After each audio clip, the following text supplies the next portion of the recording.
First of all, let's start by just comparing these sets of numbers with less than, greater than, or equal to. So starting off with number 1, -3 and -4. Well, -3 is definitely greater than -4. 6 and 2. 6 is greater than -2. -8, -5. Well, everybody knows that -8 is smaller than -5. -5 and -5, those two are equal to each other. 3 and -3, I think 3 is definitely greater than -3. And -8 and -2, -8 is less than -2. All right, moving right along. So as we talk about inequalities, inequalities is a mathematical sentence that contains these symbols. So what do we mean by those symbols? Well, this arrow pointing to the left is called the less than symbol. Other words that can be used in a sentence to describe that is fewer than, something like that. This symbol is the greater than symbol, meaning that it's greater than, the number on the left is greater than the number on the right of it. Another way to describe a greater than situation is, well, this particular number is more than or larger than. This next symbol is the less than or equal to symbol. Another ways of describing this is at most or is no more than. And then the last symbol is greater than or equal to, as we see in those words right there. Other ways of describing that is a relationship where a number is at least another number or is no less than another number. That would mean that that number is greater than or equal to whatever you're comparing it to. All right, so there's different ways of graphing inequalities compared to graphing just a normal equation. For example, if you were to graph n equals -4, then you would just put down a solid circle at the point where you see 4 on the number line.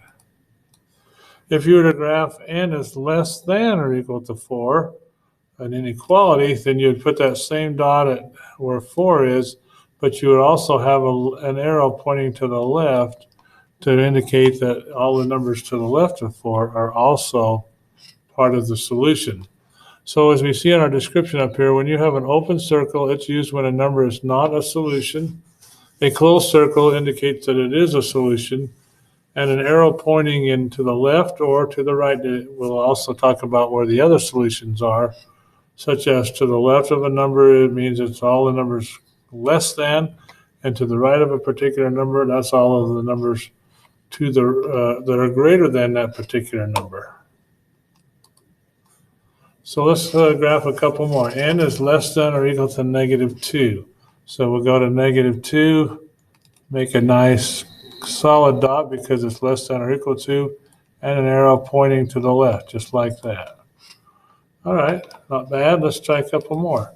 How about A is greater than -6? Well, in this case, -6 is not part of the solution, so we will circle -6, and then we'll have an arrow indicating that all of the solutions, all the numbers greater than -6 are in this direction. How about B is less than -1? Well, let's circle -1 with an open circle and an arrow going to the left. Those are all the numbers that are less than -1.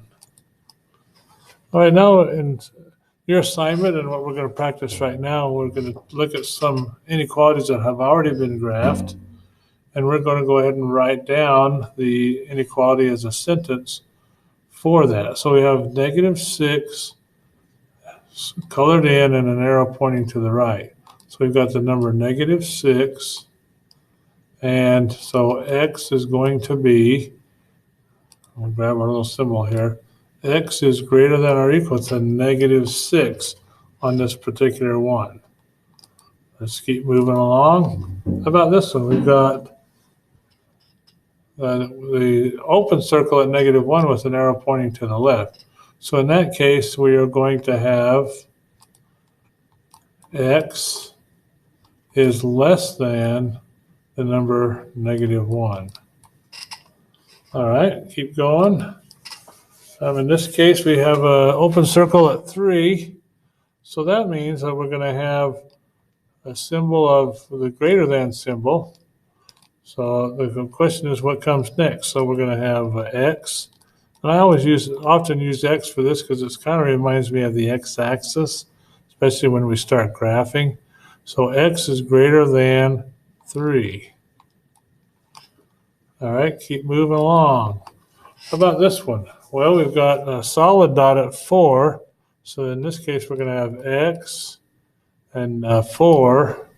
And it looks to me like it's a less than or equal to situation. So we bring over a less than or equal to. And there's our inequality. Let's try one or two more here. So -2. So we've got, again, our variable we like to use is X. Oops. X. Oh, I'm having a little trouble here. Sorry, I'll grab a pen. We'll get this on here. So we've got X is greater than or equal to -2. So there's that one. All right, now what if I just give you a phrase, and then based on the little word hints that I gave you a little earlier, let's just go ahead and write an inequality for this. So B is less than 4. So B less than symbol 4. Well, that's pretty easy, isn't it? How about 7 is less than Y?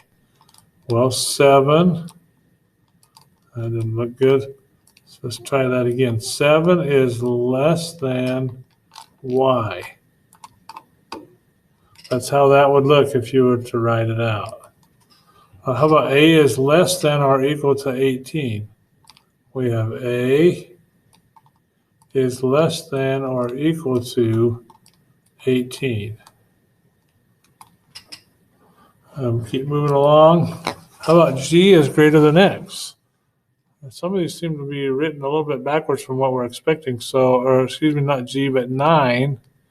9 is greater than X. So whatever number is written here first, you can just write it down and then the inequality symbol and then whatever comes next. So M is greater than or equal to 14. M is greater than or equal to 14. Well, these are looking pretty easy. I kind of like these.